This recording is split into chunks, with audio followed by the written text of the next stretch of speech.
اللہ لوگوں کے مرنے کے وقت ان کی روحیں قبض کر لیتا ہے، اور جو مرے نہیں ان کی روحیں سوتے میں قبض کر لیتا ہے، پھر جن پر موت کا حکم کر چکتا ہے ان کو روک رکھتا ہے، اور باقی روحوں کو ایک وقت مقرر تک کے لیے چھوڑ دیتا ہے۔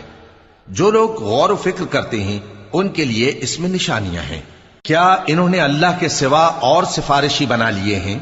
کہو کہ خواہ وہ کسی چیز کا بھی اختیار نہ رکھتے ہوں اور نہ کچھ سمجھتے ہی ہوں تب بھی کہہ دو کہ سفارش تو سب اللہ ہی کے اختیار میں ہے، اسی کے لیے آسمانوں اور زمین کی بادشاہت ہے، پھر تم اسی کی طرف لوٹ کر جاؤ گے۔ اور جب ایک اکیلے اللہ کا ذکر کیا جاتا ہے تو جو لوگ آخرت پر ایمان نہیں رکھتے ان کے دل گھٹ جاتے ہیں، اور جب اللہ کے سوا اوروں کا ذکر کیا جاتا ہے تو فوراً خوش ہو جاتے ہیں۔